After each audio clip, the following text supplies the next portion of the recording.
Hello and welcome to day 188 of the Orthodox Study Bible in 1 Year podcast. Today we'll be reading from Esther chapter 5 verse 1 through chapter 8 verse 12, the Proverbs of Solomon chapter 1 verse 25 through 29, and Acts chapter 14. Let us begin with Esther chapter 5 verse 1. And it happened on the third day, when she ceased praying, she took off the garments of the solemnity, and put on her glorious apparel. And having become resplendent, appealing to the all-seeing God and Savior, she took with her 2 of her favorite maids. Upon the one she leaned as an elegant woman, and the other maid followed behind her, bearing her train. She was aglow in the perfection of her beauty. Her face was as radiant as it was lovely. But her heart shrank with fear, and having entered through all the doors, she stood face to face with the king. He was sitting on his royal throne, clothed in all his glorious apparel, covered with gold and precious stones. He was awesome. And as he looked up, resplendent in his glory, at the very edge of anger, the queen collapsed. Her complexion paled, and she slumped against the head of the maid who went before her. But God changed the spirit of the king to gentleness, and full of great concern, he leapt from his throne and held her in his arms until she recovered. He comforted her with calming words and said to her, "Esther, what is it? I am your brother. Be of good cheer. You are not going to die because of this usual ordinance. Come near." And lifting his golden scepter, he laid it on her neck, and he embraced her and said, "Speak to me." And she said to him, "I saw you, my lord, as an angel of God, and my heart was troubled for fear of your majesty, for you, my lord, are awesome, and your face is full of kindness." But while she was speaking to him, she fainted, and the king was troubled, and all his servants comforted her.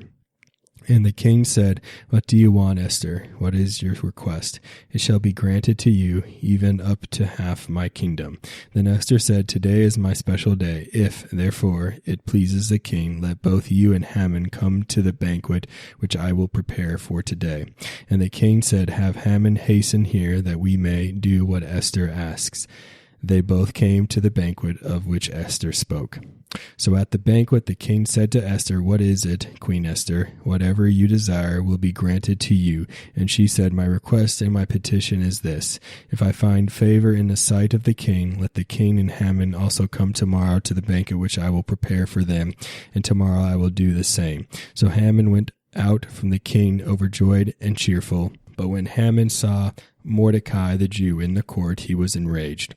And having entered his own home, he called his friends and his wife Zeresh, and he showed them his wealth and the honor the king had bestowed upon him, how he made him to be first and chief in the kingdom.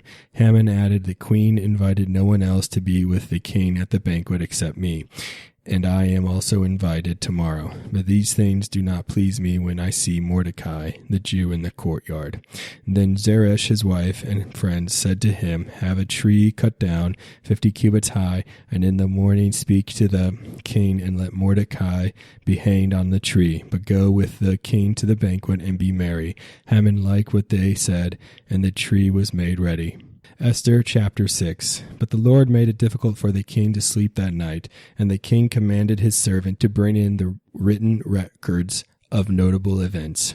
And he found the written records about Mordecai, how he had told the king about the 2 eunuchs of the king when they were keeping guard and sought to lay hands on Artaxerxes.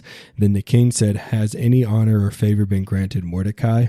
And the king's servant said, "Nothing was done for him." And at the same time the king asked about the goodwill of Mordecai. Behold, Haman entered the courtyard. The king said, "Who is in the courtyard?" Haman had come in to talk to the king about hanging Mordecai on the gallows he had prepared. And the king's servants said, "Behold, Haman is standing in the courtyard." And the king said, "Let him come in." The king said to Haman, "What shall I do for a man whom I wish to honor?" And Haman thought to himself, "Whom would the king wish to honor but me?"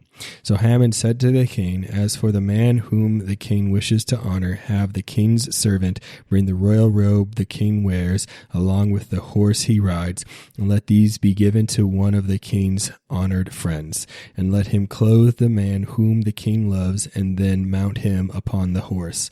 And let it be proclaimed in the city square, saying, 'Thus it shall be done for every man whom the king honors.'" Then the king said to Haman, "You have spoken well. Thus you shall do to Mordecai the Jew, the one serving in the courtyard, and let no word you have spoken be overlooked." So Haman took the robe and the horse, and arrayed Mordecai with the robe, and mounted him on the horse, and he went throughout the city square, and proclaimed, saying, "Thus it shall be done to every man whom the king honors." Mordecai returned to the courtyard, but Haman returned to his own quarters grieving, with his head down. And Haman related these events to his wife Zeresh and his friends. Then his friends and his wife said to him, "If Mordecai, before whom you are beginning to fall, is of the Jewish race, you will not be able to defend against him, for the living God is with him." While they were still speaking, the king's eunuchs came to hasten Haman to the banquet which Esther had prepared. Esther chapter 7. So the king and Haman came to the banquet to drink together with the queen. And the king said to Esther on this second day of the banquet, "What is it, Queen Esther? What is your request? What is your petition? Let it be granted to you, even up to half my kingdom." She said in reply, "If I have found favor in the sight of the king, let my life be given to me at my request, and my people at my petition. For both I and my people are sold into destruction, pillage, and bondage. We and our descendants have already been enslaved as male and female slaves, and I refuse to listen to this. For the accuser of my people is not worthy of the king's court." Then the king said, "Who is this who dared to do this thing?" And Esther said, "The enemy is this wicked man, Haman." Then Haman was troubled before the king and the queen. The king arose from the banquet and went into the garden, but Haman was pleading with the queen, for he realized that he was in desperate circumstances. The king returned from the garden, and Haman, while entreating the queen, had fallen upon the couch. And the king said, "So, will you force yourself upon my wife in my own house?" And hearing this, Haman changed in his countenance. Then Harbonah, one of the eunuchs, said to the king, "Look, Haman has prepared a gallows for Mordecai, the one who spoke for the benefit of the king. A gallows 50 cubits high has been set up at Haman's place." Then the king said, "Hang him on it." And Haman was hung on the gallows he had prepared for Mordecai. Then the wrath of the king was appeased. Esther chapter 8. On that day King Artaxerxes gave Esther everything belonging to Haman the accuser, and Mordecai was summoned before the king, because Esther made known his relationship to her. The king then took the signet ring he had taken from Haman and gave it to Mordecai. Then Esther appointed Mordecai over everything that belonged to Haman. Again she fell down at the feet of the king, and she implored him to remove all the evils Haman had done to the Jews. Then the king held out his golden scepter towards Esther. So Esther arose and stood beside the king and said, "If it seems good to you, and I have found favor, let a letter be sent out to revoke the letters sent out by Haman, which were written to annihilate all the Jews in your kingdom. For how can I be able to look upon the oppression of my people? How will I endure the destruction of my countrymen?" Then the king said to Esther, "Since I granted you everything that belonged to Haman and hung him from the gallows because he laid hands on the Jews, what else do you want?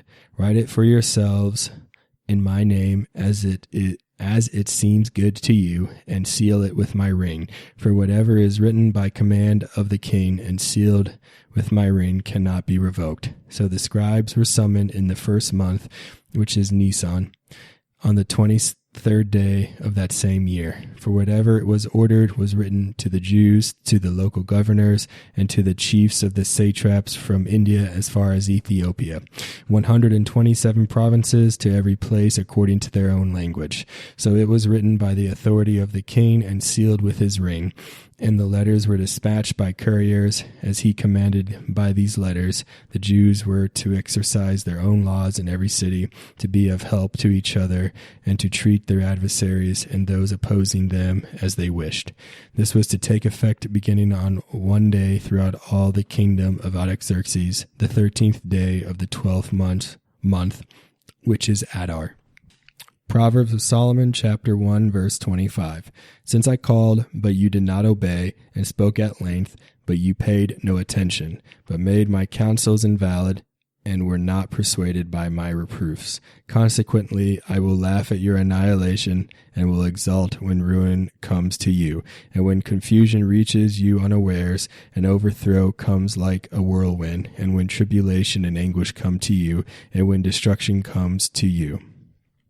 Acts chapter 14. Now it happened in Iconium that they went together to the synagogue of the Jews, and so spoke that a great multitude both of the Jews and of the Greeks believed. But the unbelieving Jews stirred up the Gentiles and poisoned their minds against the brethren. And therefore they stayed there a long time, speaking boldly in the Lord, who was bearing witness to the word of his grace, granting signs and wonders to be done by their hands. But the multitude of the city was divided, part sided with the Jews and part with the apostles.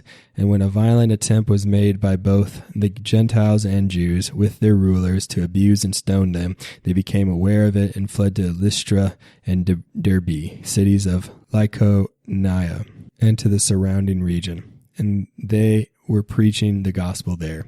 And in Lystra a certain man, without strength in his feet, was sitting, a cripple from his mother's womb, who had never walked. This man heard Paul speaking. Paul, observing him intently and seeing that he had faith to be healed, said with a loud voice, "Stand up straight on your feet." And he leaped and walked. Now when the people saw what Paul had done, they raised their voices, saying in the Lycaonian language, "The gods have come down to us in the likeness of men." And Barnabas they called Zeus, and Paul Hermes, because he was the chief speaker. Then the priest of Zeus, whose temple was in front of their city, brought oxen and garlands to the gate, intending to sacrifice with the multitudes. But when the apostles Barnabas and Paul heard this, they tore their clothes and ran in among the multitude, crying out and saying, "Men, why are you doing these things? We also are men with the same nature as you, and preach to you that you should turn from these useless things to the living God, who made the heaven, the earth, the sea, and all things that are in them, who in bygone generations allowed all nations to walk in their own ways. Nevertheless, he did not leave himself without witness, in that he did good, gave us rain from heaven and fruitful seasons, filling our hearts with food and gladness." And with these sayings they could scarcely restrain the multitudes from sacrificing to them. Then Jews from Antioch and Iconium came there, and having persuaded the multitudes, they stoned Paul and dragged him out of the city, supposing him to be dead. However, when the disciples gathered around him, he rose up and went into the city, and the next day he departed with Barnabas to Derbe. And when they had preached the gospel to that city and made many disciples, they returned to Lystra, Iconium, and Antioch, strengthening the souls of the disciples, exhorting them to continue in the faith, and saying, "We must, through many tribulations, enter the kingdom of God." So when they had appointed elders in every church and prayed with fasting, they commended them to the Lord, in whom they had believed. And after they had passed through Pisidia, they came to Pamphylia. Now when they had preached the word in Perga, they went down to Attalia. From there they sailed to Antioch, where they had been commended to the grace of God for the work which they had completed. Now when they had come and gathered the church together, they reported all that God had done with them, and that he had opened the door of faith to the Gentiles. So they stayed there a long time with the disciples. Thank you for joining me on day 188 of the Orthodox Study Bible in 1 Year podcast.